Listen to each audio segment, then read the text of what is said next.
What's up, everybody? It's your host, Mike Marno, back with another episode of Mike on the Mic, Boston Sports Talk.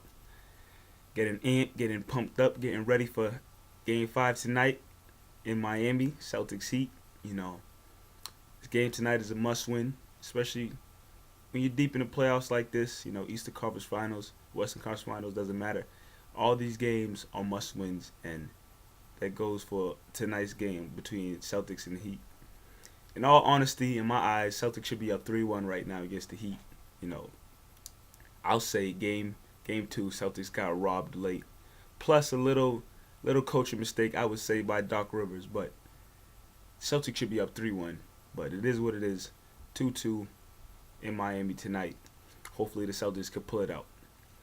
Now going back to Game 4 in Boston and Game 3 in Boston, Doc Rivers did exactly what I've been asking for a long time now, and that is to go into his bench and play one of those shooting guards, small forwards, in Marquise Daniels or Sasha Pavlovich.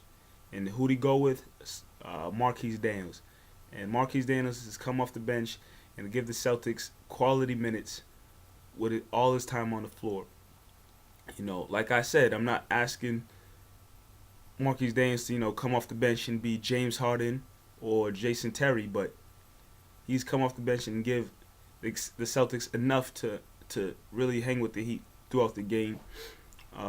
Celtics were lacking bench points a lot, throughout the season, throughout the postseason, but Doolin has come up with some quality minutes, and hit some good big shots. Marquise Daniels, I think in Game 3 came off the bench with 9 points as well. That's all we're asking for. We know we're looking for Rondo, Ray, Pierce, KG to really, and Bass a little bit, to really carry the scoring load. But if the bench could come off and at least put together at least 13, 15 points, huge help. And that's kind of what we're getting a little bit these last couple of games from Marquise and Doolin. Peters doesn't do a damn thing when he's in there. If he didn't play as decent amount of defense as he does, he would be absolutely worthless to this team. But he's playing good defense, making up for him struggling with his shot. So you got to give him a little credit where credit is due. He's guarding LeBron when called upon, so it's a little help. So headed into game 5 tonight, I'm expecting the Celtics. The Celtics have shown that they could go into Miami and hang with them. No one's looking back at Game 1. Everyone could tell Game 1 Celtics just wasn't there, mentally. They just got off a tough 7-game series with the Sixers. So a lot of people knew Game 1 probably wasn't going to be pretty for the Celtics. But once they really got mentally locked into the series, you could see Game 2, they turned it up a little bit. And Game 3 and 4 were no difference. They played well. Everybody stepped up a little bit more, especially Rondo. He stepped up with his play. KG's being the same KG throughout the whole postseason, giving us pretty much 20 and 10 every game. Pierce, he's always been there. Pierce isn't going anywhere. But one guy who y'all already know I got to talk about right now is my man, my uncle, Sugar Ray Allen.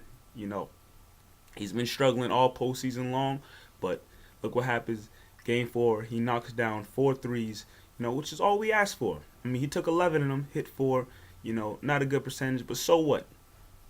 We know Ray Allen, his job is to come run them screens, knock down them shots, knock down them three-pointers, and Game 4, he stepped up and did that.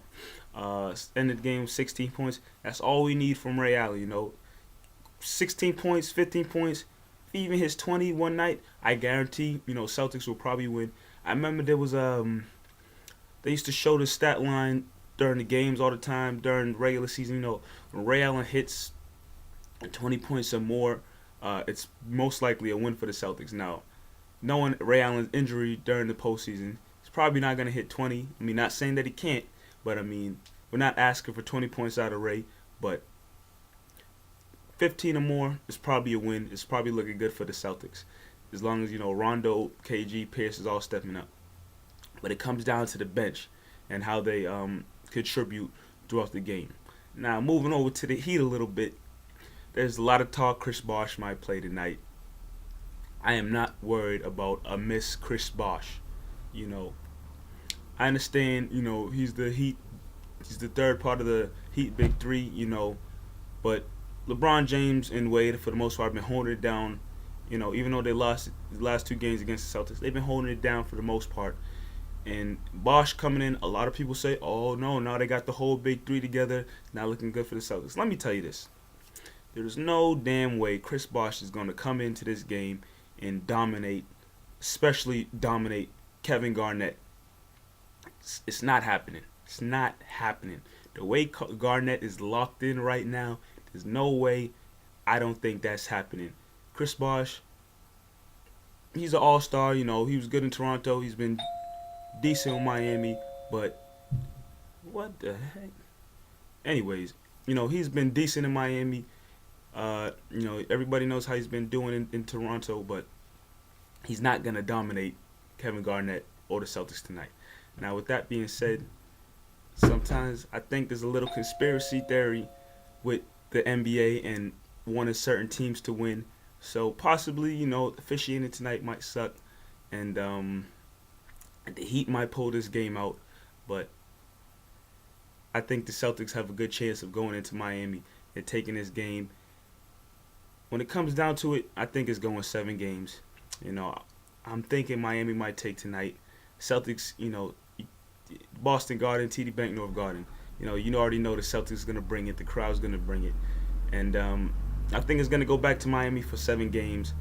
And hopefully the Celtics will take it. I'll be watching. I know you guys will be watching. Let's get it done, C's. Let's head back to the finals, baby.